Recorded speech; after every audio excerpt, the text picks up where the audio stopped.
Hello guys, this is Particlar here, and I have for some time now been wanting to talk about a Tempest condition damage build. So this build here is able to maintain 20 to 30 stacks of burns, which translates into a lot of damage. I recorded a Bloomhunger kill, and at one point I had a 27.5k burn tick on him. Now this might sound crazy, and it is actually really good damage, but it has a lot of downfalls.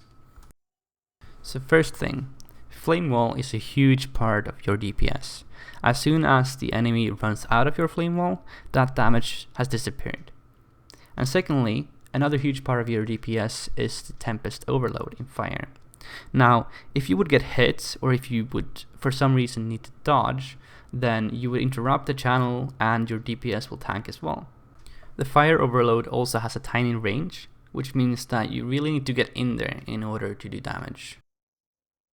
So, where is this build better than the other elementalist builds? Well, it depends on, let's say, two things. One, how mobile the boss you're fighting is, and secondly, how much toughness the boss you're fighting has. In a bit, I'll show you a fight against Bloomhunger on level 56. Bloomhunger on level 56 has more armor than the PvP Golem has, which means that it should favor the condition damage builds. But it also has a large hitbox, so I'd say it's about even.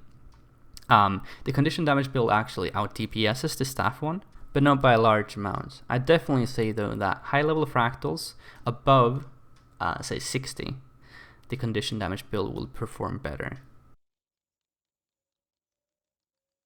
Okay, so let's get into equipment. I have a full Sinister armor with Balthasar runes, which gives me 45% burn duration.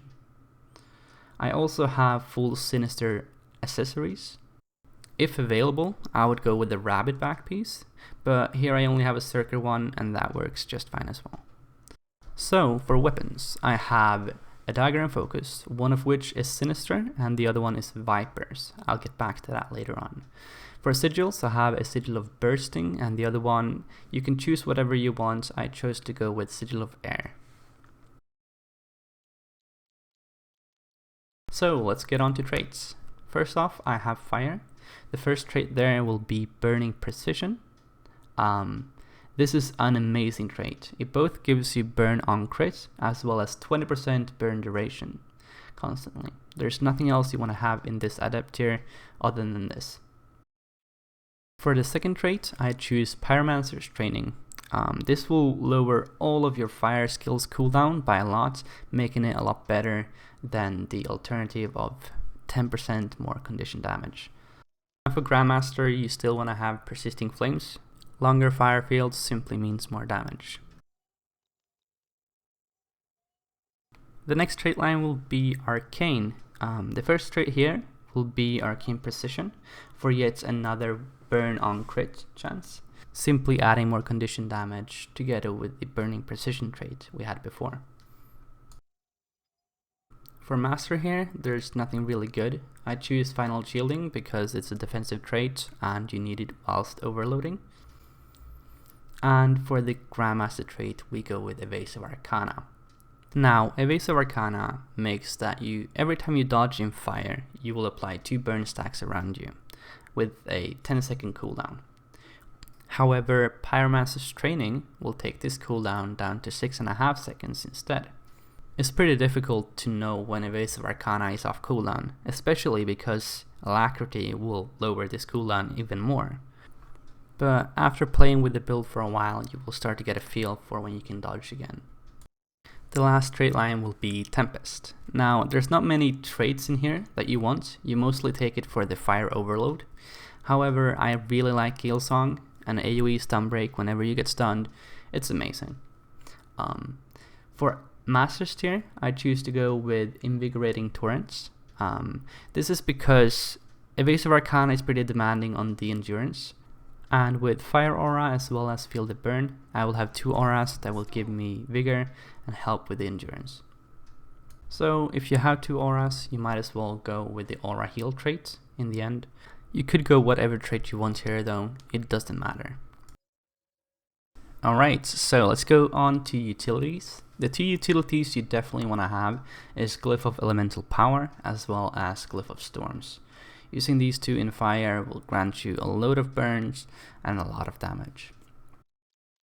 On the last utility, you have some options. I go with Sigil of Fire here. It's a real long-lasting burn. Other choices could be Feel the Burn for some extra vigor as well as burn. Or another choice could be Arcane Shield to protect yourself whilst overloading. For elites, you want to go with Fire Greatsword. What you want to do before you cast this though is to make sure that your Overload, Flame Wall and Burning Speed is on cooldown.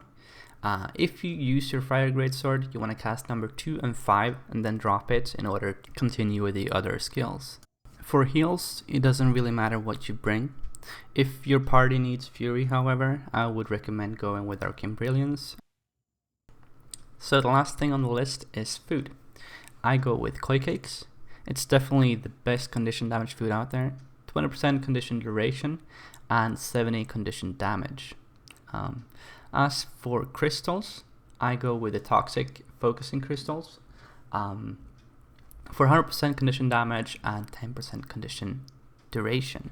These together will give you 30%. The trait will give you 20%, which adds up to a 15 total. Now the runes by themselves give 45, so we're at the moment on 95%. But remember, I had that Viper's weapon, which gave me a bit of expertise. This will grant me a 99% burn duration. So ultimately, I should add 16 more expertise stats. That would grant me 100% burn duration. However, there's an alternative to this. If you don't want to go Viper stats, and if you don't want to buy the expensive Toxic Focusing Crystals, you can buy these ones instead. They will give you the same condition damage, but no condition duration.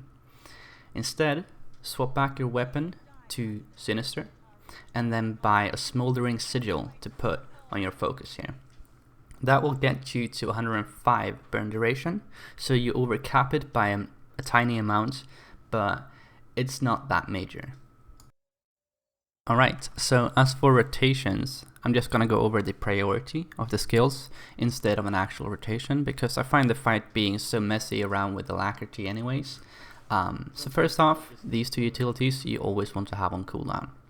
Now, priority number 1 will be Overload, and after that, Flame Wall. Then Burning Speed, and after that, Dodge and Drake's Breath. Thanks for watching my Tempest condition damage build, and I will talk to you guys later.